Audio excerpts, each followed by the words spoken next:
Seguid estas orientaciones teniendo en cuenta, y repito, que la precipitación kármica es la crisis que procede a un estado nuevo de conciencia. Queremos llamarle iniciación, ¿por qué no? Es un deber social la iniciación. No es una meta delegada simplemente. Es un equilibrio cósmico en el corazón de cada uno. Por lo tanto, si no tenemos en nosotros virtualmente este equilibrio, no habrá correspondencia cósmica con los demás. Y esta correspondencia cósmica es amor de movimiento.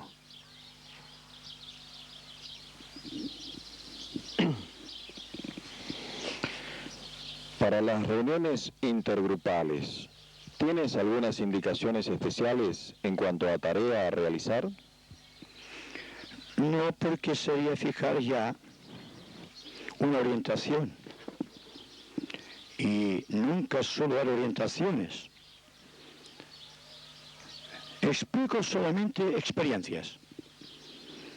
Y si la experiencia de un hecho ustedes entresacan un contenido y lo aplican a su movimiento, esto me hará muy feliz. Pero yo no puedo decir a ustedes hagan esto o lo otro para obtener esto o lo otro, porque para mí sería traicionar la verdad. Cada cual es su propia verdad, es su propio movimiento. Por lo tanto, hace cuenta que uno es su propia verdad y su propio movimiento, y que por lo tanto, dentro de los cauces de esta gran singularidad, debe surgir triunfante un nuevo estímulo creador. Y esto es lo que puede definirse ley de grupo. Cuando el grupo se rige por leyes y no por un tipo de organización, entonces se verá que un grupo es o actúa de una manera muy similar a la congregación de átomos de tipo igual para constituir un núcleo igual en proporción, pero de la misma calidad. El átomo de hidrógeno produce por agregación todos los átomos. Entonces, cuando los átomos se reúnen, siempre es por aproximación del átomo de hidrógeno, que es la base de todo. Me pregunto si podríamos situarnos dentro de nuestra propia calidad espiritual, dentro de esta gran amalgama química que llamamos la constitución de los elementos, sabiendo que solo existe un elemento, que es el átomo de hidrógeno, y unirnos entonces por agrupaciones moleculares. Es la ley de la naturaleza la que nos indica lo que tenemos que hacer. Todos los elementos químicos son agregados de una sola sustancia, el hidrógeno. Somos hidrógeno nosotros en este caso. La cantidad de átomos de hidrógenos constituirá lo que llamamos ley de grupo. ¿Se dan cuenta? Entonces se reúnen por afinidad química, aunque llevado a trascendencia psicológica. El principio siempre es inalterable, que es la ley de afinidad. Por la ley de afinidad se reúnen los astros para constituir nuevos astros. Es decir, la reunión mágica de logos para constituir por relación magnética nuevos universos. Siempre es por agregación de átomos similares, segregados del impulso original, aunque manifestado de manera distinta, universo. Y cada grupo es un universo. Entonces, por favor, que un universo no luche contra otro universo. Aprendamos de los logos, que viven en armonía, a pesar de las distintas frecuencias y a pesar de las distintas e infinitas singularidades logóicas. Todo es paz y equilibrio. Y esto es lo que hay que tratar de hacer. El equilibrio cósmico interesa incluso en las pequeñas participaciones de nuestros pequeños grupos.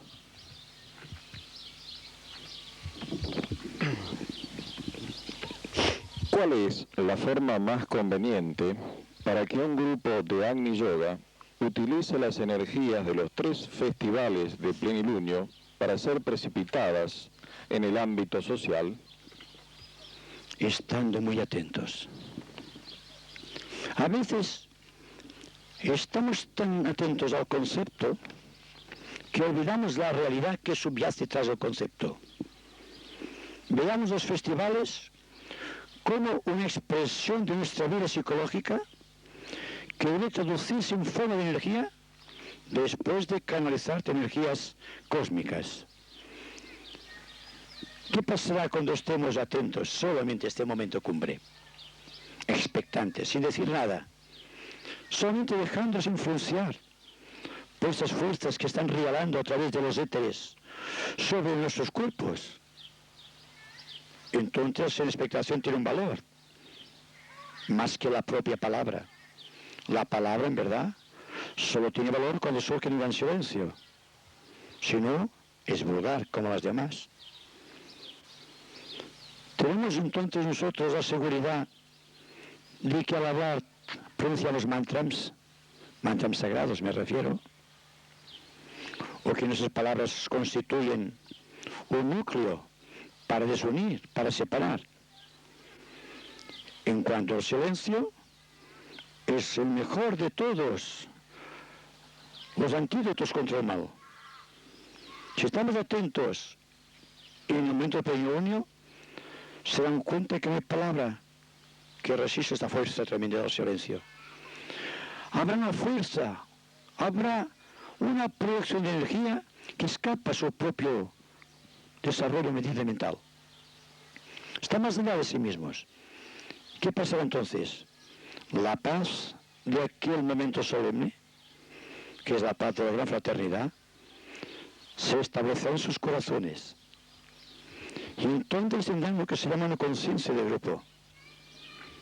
Una conciencia de grupo no es una conciencia mediante la cual estamos de acuerdo los unos con los otros. Es la diferencia que existe entre estar juntos y el estar unidos, al cual me refería frecuentemente. Aquí estamos juntos. Me pregunto si estamos unidos realmente. Y un grupo debe estar unido más que juntos. Porque, como ustedes saben, los agentes de la gran fraternidad están por doquier. Están separados por miles y miles de kilómetros, cuando están físicamente encarnados. Sin embargo, subsiste en ellos el principio básico, que es la atención de Dios en ellos, o sea, el propósito espiritual. El propósito espiritual en los discípulos de los Siddham Ashrams constituye el aglutinante mediante el cual se puede formular en la tierra las nuevas proposiciones divinas. Y estamos, como decía anteriormente, viviendo unos momentos solemnísimos de tal calidad y de tal potencia que si viésemos repercusiones en los éteres del espacio planetario, quedaríamos verdaderamente maravillados. Ustedes son, como decía anteriormente, la fuerza, la intención, el karma, el destino. Ustedes lo son todo. Entonces, si lo son todo, empiecen a no confiar en nadie, más que en ustedes, porque en ustedes se fragua la paz, y en ustedes está el principio y el fin de su propio universo, que es muy distinto de otros universos particulares o convencionales.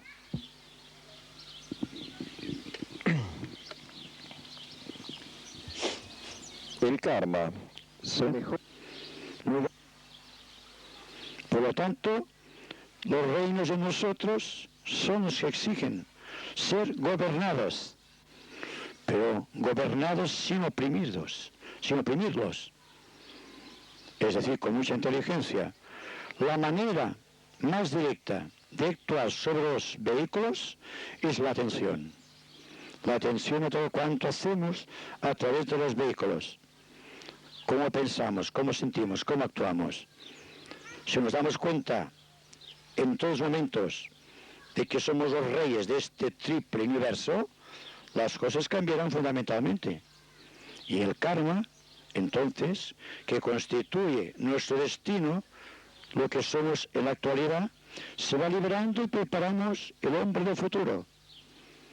Que no hay que esperar la quinta o la sexta ronda, aquí y ahora. Aquí y ahora es la programación cósmica. Es donde hay que trabajar, aquí y ahora. En este momento estamos trabajando, ¿verdad? Porque esperar mañana. La atención es constante. Es un movimiento de síntesis que no culminará jamás. La atención jamás culminará. Sucederá, sin embargo, que será tan espontánea que no nos daremos cuenta de que estamos atentos. Habremos realizado el esfuerzo y entonces, habiéndonos dejado susceptibles a la fuerza de la gravedad que motiva la paralización de todos los movimientos, nos sentiremos lanzados hacia el cosmos. Esta es la ley del reino humano.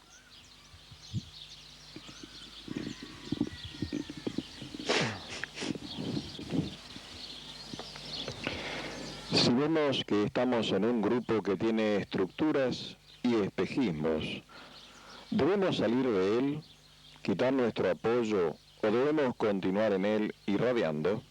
Ese es un aspecto de la pregunta y continúa. ¿Hasta qué punto un aspirante puede irradiar en un grupo para que descubra la verdad? Nada tengo contra las estructuras. Digo solo que si estamos dentro de una estructura, la que sea, y esta estructura nos condiciona, automáticamente tenemos que formularnos la idea de dejarla que la estructura y quedar sujetos a la propia estructura, la nuestra, la que tenemos el deber de crear. Porque de que sea una estructura, si las personas que están dentro de la estructura no son inteligentes, ¿verdad? Otra parte de la pregunta. Entonces, ¿qué se precisa para estar dentro de un grupo y que este grupo no se constituya en una estructura cristalizada? Estar en movimiento, ¿verdad? Solo el movimiento puede hacer que una estructura no nos condicione. Y el movimiento es interno. Nada tiene que ver con el grupo. Es individual, es singular. Y cuando una persona que actúa en forma singular está dentro de un grupo, será inteligente dentro de este grupo, no se sentirá atado a la estructura y por lo tanto irradiará dentro de la estructura aquel principio universal de movimiento que tarde o temprano hará que esa estructura se ennovezca a extremos limitados o que desaparezca en el tiempo. Me pregunto si podemos crear un grupo sin crear una estructura.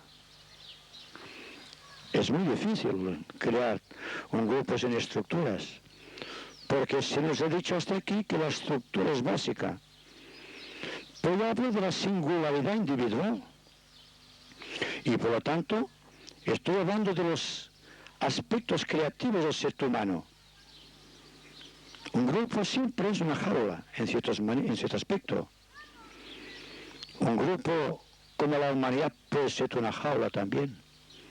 Si el grupo humano nos condiciona al extremo de perder nosotros la integridad espiritual o nuestra propia singularidad. Y aquí está el gran problema del discípulo. Puede estar dentro de un ashram y mantener íntegramente su ecuanimidad y su propia singularidad. Y dentro de este ashram, en contacto con la esplendente vida de un adepto, da como consecuencia una actividad nueva en la vida individual que la hace potentemente radioactiva, dilucidándose aquí uno de los grandes problemas que se plantea hoy día en torno al servicio creador a la raza. Frecuentemente se pregunta al discípulo, ¿cómo voy a servir? Y el maestro le dice, no seas impaciente. debes desarrollar tu propia singularidad, porque es esta singularidad, que es un misterio de rayo, el que va a llevarte a las sendas de servicio. Con el tiempo, esto que ahora es una teoría será una ley de la naturaleza. No será un espejismo como ahora, o un sueño místico de una mente exaltada en lo espiritual. Sea algo tan real como ustedes están sentados aquí ahora escuchándome. Esa es la realidad. Si podemos lograr esta eficiencia interna, este sistema de transmutación constante, que hace que nuestros cuerpos estén moviéndose sin caer en el peligro de la estructura creada por un elemental, podamos funcionar de tal libre manera que el grupo será algo radiante. Será un organismo vivo, no una organización. Y cada uno de nosotros seremos células vivas dentro de este organismo, lo cual significa que no habrá problemas de distinción ni de autoridad. Solo existirá jerarquía. Hay que distinguir entre la autoridad y la jerarquía. La jerarquía se impone por ley, porque todo en la naturaleza es jerarquía, desde la hierba hasta el propio Dios. Entonces, dentro de un grupo vendrá una ley de jerarquía que actúa instintivamente en los reinos subhumanos. En los reinos subhumanos, cada especie reconoce la jerarquía de aquel que la tiene, sin rendir culto a la autoridad. Es una jerarquía reconocida. Pero aquí asignamos autoridad y no jerarquía. Y al asignar autoridad creamos los líderes. Y los líderes los hemos creado nosotros. No se crean a sí mismos. Solamente existe la autoridad de la jerarquía, que se exime completamente de la autoridad.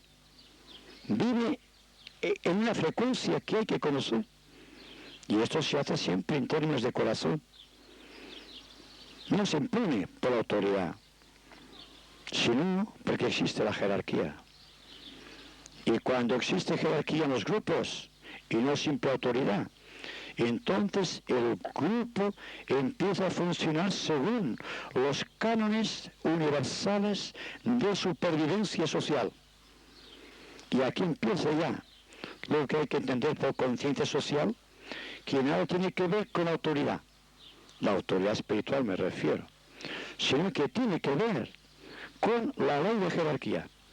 La jerarquía se reconoce, se ve, como se reconoce una obra de arte, ¿verdad? Como se reconoce la buena música, de la música mala.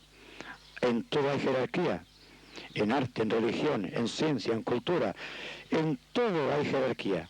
Solo hay que estar muy atentos para reconocer esa jerarquía sin caer en los lazos de la autoridad.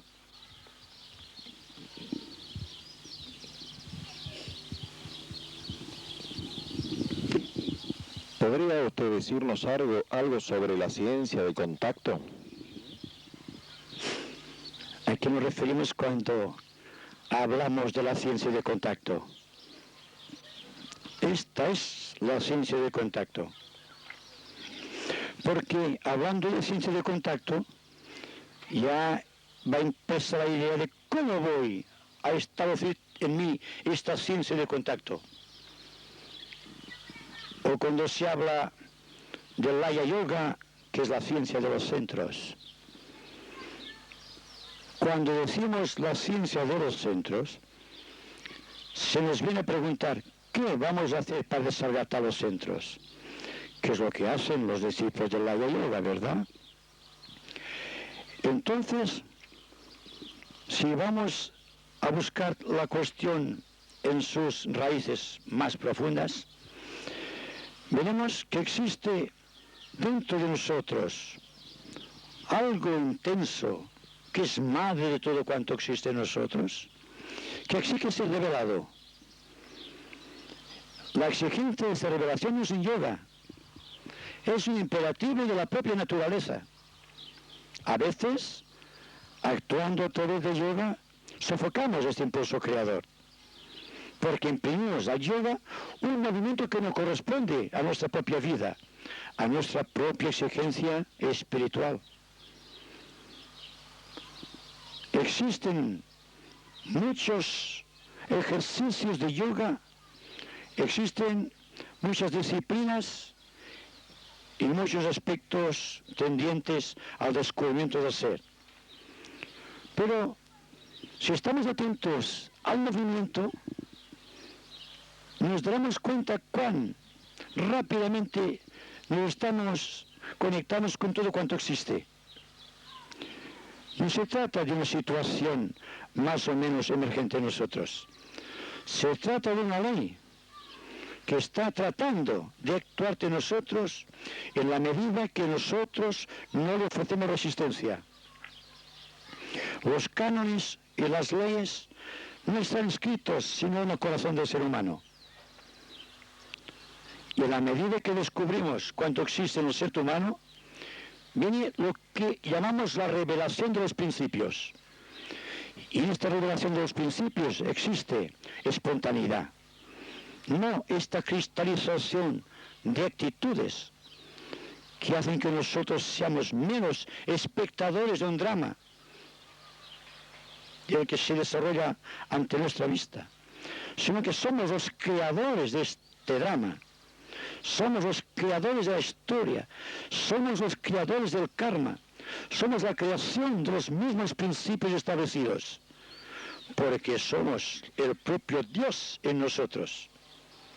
Y ahí, cuanto hemos venido diciendo constantemente acerca de cómo responder a este impacto de la vida, que somos nosotros, sin que exista perversión en las actitudes, que existe una frecuencia natural en nosotros que nos permite de una u otra manera interpretar adecuadamente el principio de los tiempos, el llamado de los tiempos, sin caer en las redes ilusorias del propio karma. ¿Se dan cuenta de que el karma con el tiempo se verá como una ilusión? Y que nosotros somos los creadores de esta ilusión, como creamos todas las ilusiones, los espejismos y los mayas. Todo esto lo estamos creando.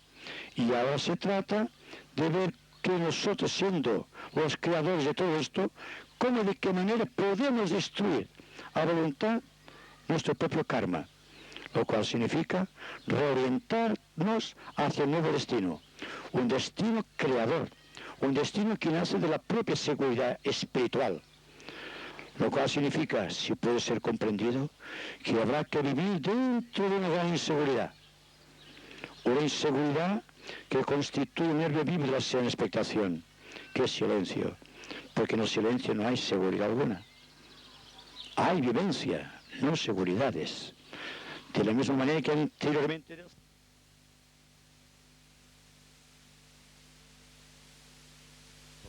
Y verán cómo todos se van encadenando.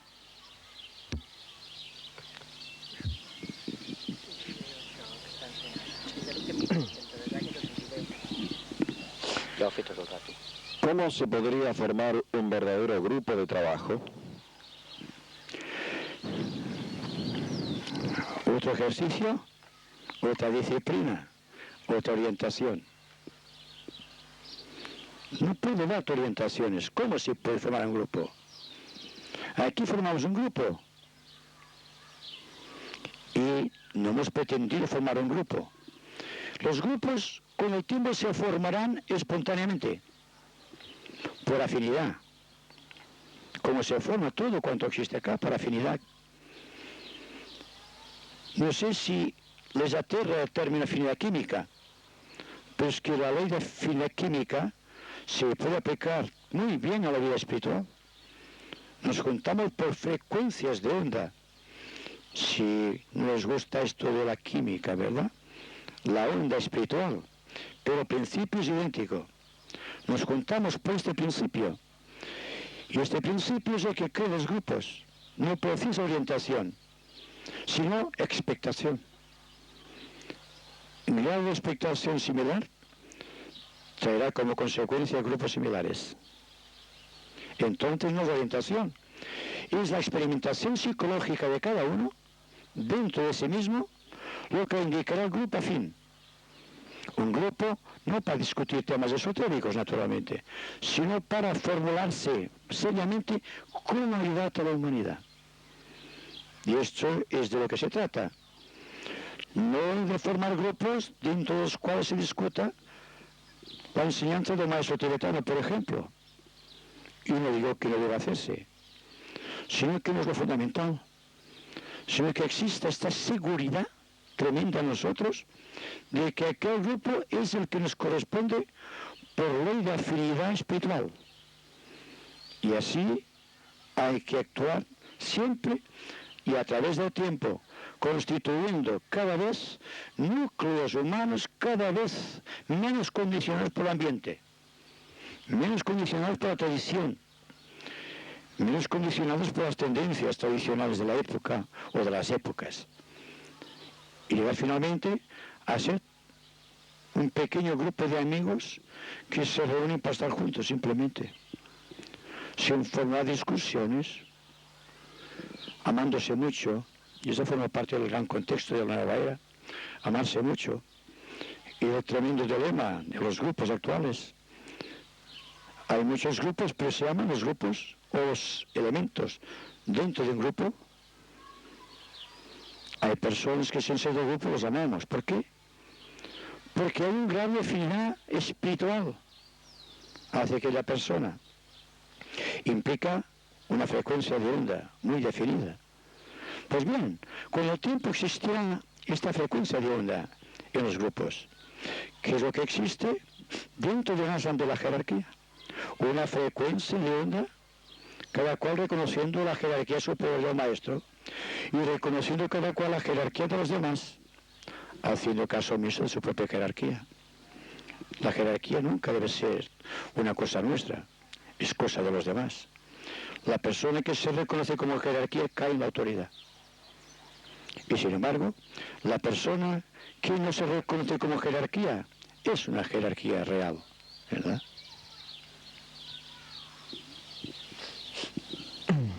Otra un poco siguiendo el mismo lineamiento.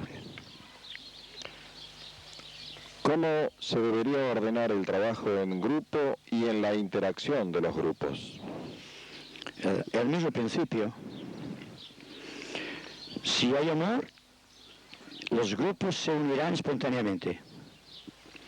Si hay solamente un interés intelectual, se crearán grandes grupos y muy numerosos.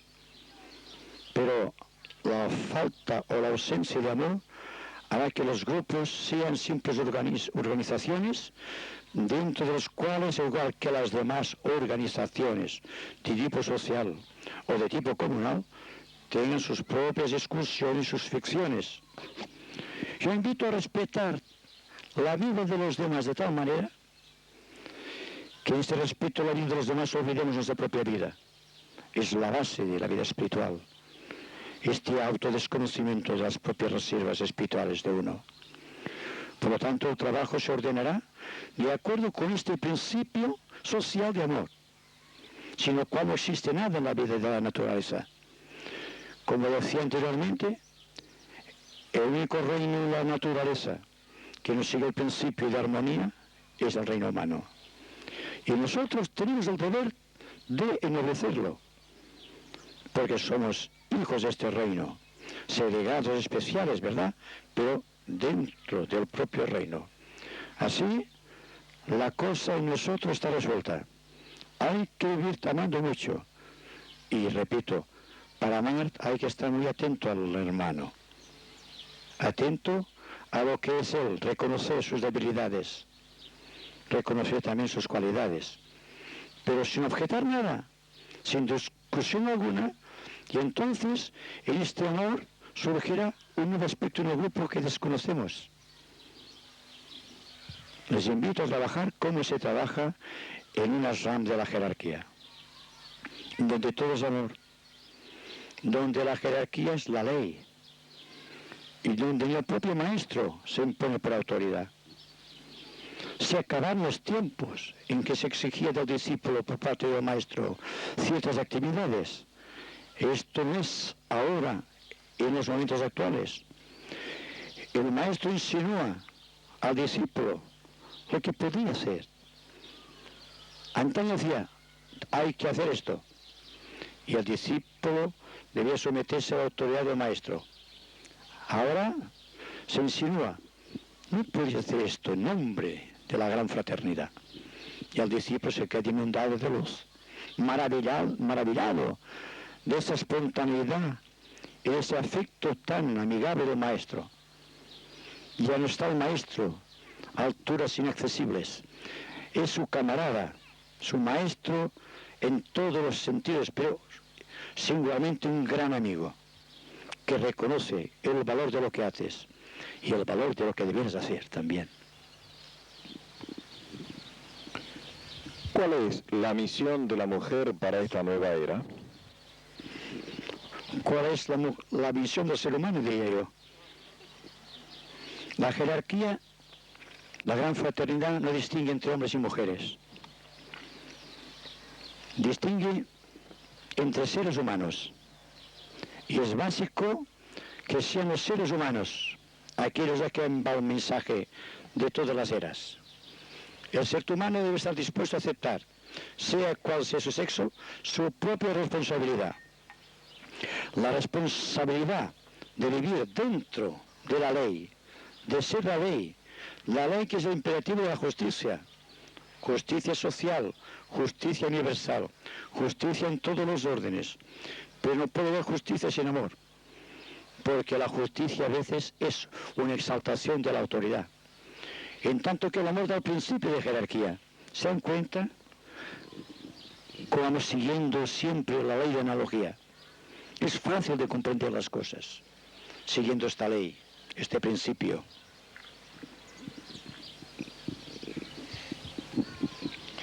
En un grupo familiar donde los padres dejan de sentir amor entre sí, ¿cuál es el camino a seguir y qué actitud se toma con los hijos? Si no hay amor en una familia, el destino de los hijos es muy triste. Por lo tanto, hay que tratar de imprimir a la vida familiar un aspecto de amor tan pronunciado que revela desde un principio esta ley de armonía que rige para todo cuanto existe en el universo. La reacción de los seres humanos es tan distinta de la reacción de cualquier pareja en el mundo animal. En el mundo animal no hay divorcios. Existe una ley ordenada por la propia justicia de Dios.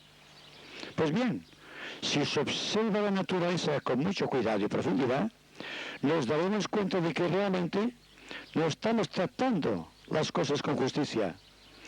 Es decir, que no tratamos las cosas de acuerdo con la ley, sino de acuerdo al compromiso que hemos adquirido por equivocación.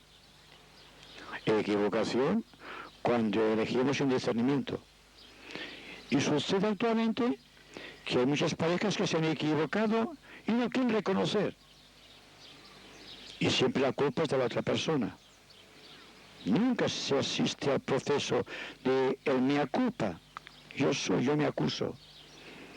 Por menos que tiene razón, ¿verdad?, en este mundo.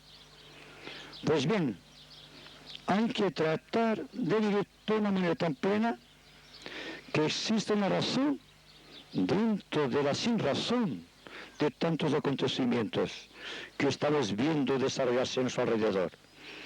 Pero, singularmente, a las parejas jóvenes que ven con cuidado lo que van a hacer, a adquirir un compromiso kármico con otra persona. Porque la equivocación se paga con muchos años de sufrimiento. Y los hijos se resienten cuando no hay amor. Una persona se puede gustar, pero que una persona se guste o guste a otra no implica que aquella persona sea amada. El amor tiene varios aspectos. Una persona puede gustar, puede estar enamorada o puede simplemente amar. Y yo hablo del amor que está por encima de todo. Y para amar en estas dimensiones hay que estar también muy atento. Y la atención no es para las personas adultas, es para todas las edades, porque el niño está atento siempre. Nosotros hemos perdido esta cualidad que tiene un niño de estar atento, que está de acuerdo con las leyes naturales. El niño vive en expectación. Nosotros tratamos de ajustarnos a un patrón, a una medida, y a esta medida lo llamamos la evolución del hombre. La evolución, este recorrido que va de lo más bajo a lo más alto, es un movimiento. Solo hay que pedir a cada uno de nosotros que no paralice este movimiento, ni en la familia, ni en la sociedad. En la familia hay que amarse mucho, porque si no se paraliza el movimiento del amor, y los hijos son consecuentes víctimas de estas crisis dentro de los matrimonios. Además, cuesta un poco amar. Hay que comprender bien el significado del amor. Y eso está a nuestro alcance, no lo olvidemos.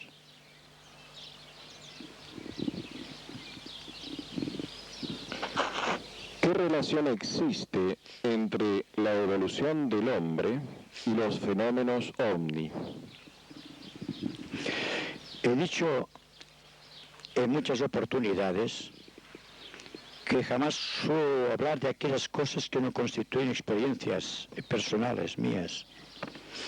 Como que nunca he visto un ovni, no voy a negar que existan. Simplemente digo que al no haber visto nunca un ovni, no puedo ver con justicia de los ovnis. Además, soy muy sincero, jamás en mi ashram se ha hablado de ovnis, ni se ha hablado de ciertos maestros que el mundo adora acá, lo cual me hace pensar que no es tan importante este fenómeno como lo designan algunos. No constituye, por ejemplo, una enseñanza vital del ashram como es un estudio sobre los rayos, un estudio sobre la música de las esferas, un estudio en el aula del conocimiento, en el aula de la sabiduría o en el aula de la cósmica oportunidad. Tendrán que descubrirlo. No yo.